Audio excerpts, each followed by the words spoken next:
Congress party के coordinator Balwan Singh ji, हमारे साथी बलवीर सिंह जी और हमारी पार्टी के यहाँ जिला के प्रेसिडेंट पंकज डोगरा जी, निर्दोष जी और सारे हमारे साथी जितने भी हैं, इन्होंने एक बड़ी मेहनत करके इस कठुआ में जो यात्रा शुरू की है, ये यात्रा है जय हिंद यात्रा। और जय हिंद यात्रा इसलिए यात्रा शुरू की है, आप सारे बेहतर जानते हैं, हमारी आर्मी का जो रोल है उसमें कोई शक नहीं, बढ़ चढ़ के काम किया। जो रोल बुनियादी तौर पे हमें एक्सपोज करना चाहते हैं, जिस तरीके से बीजेपी ने काम किया है, खास करके ऑनरेबल प्राइम मिनिस्टर ने जो धज्जियां और जो तकलीफ पूरी दुनिया में और खासकर आर्मी के लोगों के घरों में जो जितना नुकसान इस आदमी ने करवाया है, शायद किसी ने करवाया। आप बेहतर समझते हो कि आज तक ये हिसाब नहीं दे पाया कि हमारा नुकसान कितना हुआ। और लोकसभा, आप बेहतर जानते हैं कि हमारे एलओपी लोकसभा के अपोजिशन लीडर राहुल गांधी जी ने इनको कहा, भाई साहब आप कॉल करिए, ये अहम तकलीफ है इस समय, मुल्क सारा आपके साथ खड़ा है, सारी पार्टियां खड़ी हैं।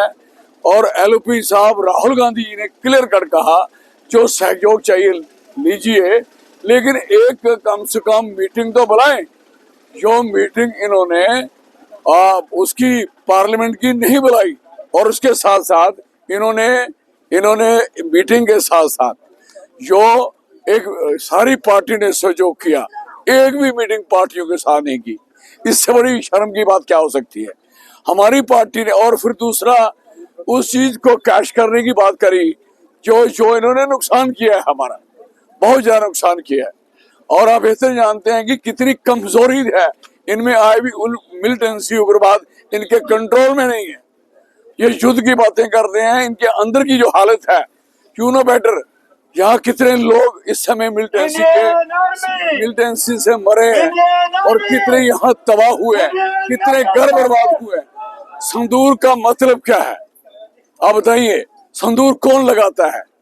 हमारी जो बहनें, हमारी माताएं जिनके हस्बैंड जिंदा हैं, इन्होंने पिछले दिनों मैडम सोनिया गांधी जी के लिए कह दिया कि वो संदूर नहीं लगाती। तो एक एमएलए बोल रहा था, उसकी माँ मरी थी थोड़े दिन पहले, बाप मरा था। मैं पूछना चाहता, तो तेरी माँ लगा रही है क्या? इस किस्म की घिनौनी हरकतें करनी, दिस इज वेरी अनफॉर्चुनेट। और ऐसे खानदान के लिए जिसने लगातार कुर्बानियां दी है, और ऐसी पार्टी जिसने कभी शिकस्त नहीं खाई, और 62 के बाद आप हिंदुस्तान का परचम हमेशा कांग्रेस की सरकारों ने ऊंचा रखा। और 93,000 पाकिस्तान के जो फौजी थे उनको कैद किया, पाकिस्तान के 2 हिस्से किए। इन्होंने कहा हम जहां पीओके लेंगे, लिया। इन्होंने कहा बलूचिस्तान को करेंगे, इन्होंने कहा सिंध। इन्होंने, मुझे लगता है, कुछ भी नहीं किया। और रोक के इनके हाथ से देखिए। और देश के लिए बुरा, जो देश के हालात बने हुए हैं इस समय, आई एम सॉरी। पूरा स्टेटहुड लाने की होड़ लगी हुई है, क्यों हमें स्टेटहुड का दर्जा जो है वो नहीं दिया जा रहा? वो स्टेटहुड कैसे देंगे? उन्होंने जम्मू कश्मीर को लूटना नहीं किया। हमारी रेत, हमारी बजरी, हमारी जो रिसोर्स है, जितने सोर्सेज हैं, सबको गैप किया हुआ है। और हमारी बेरोजगारी को इतना दूर पहुंचा दिया, आप हैरान होंगे जितनी तबाही इन्होंने जम्मू कश्मीर की है। जब तक ये स्टेट नहीं देंगे, हमारी लड़ाई कंटिन्यू रहेगी। इस यात्रा के बाद हमारी लड़ाई फिर शुरू होगी। किसके लिए? स्टेट के लिए। हमारी पार्टी का फैसला है। लद्दाख को स्पेशल स्टेटस दे दिया गया, रिजर्वेशन मिल गई।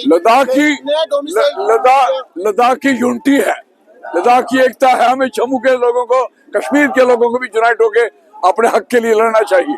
हम लोग फटे रहेंगे तो ऐसा नहीं होगा, इसलिए कोई चिंता की बात नहीं है। तो मैं सीधा सा कहना चाहता हूँ, हमारी यात्रा जो जिसके लिए चल रही है, वो सीधा है कि आर्मी का परचम हमेशा ऊंचा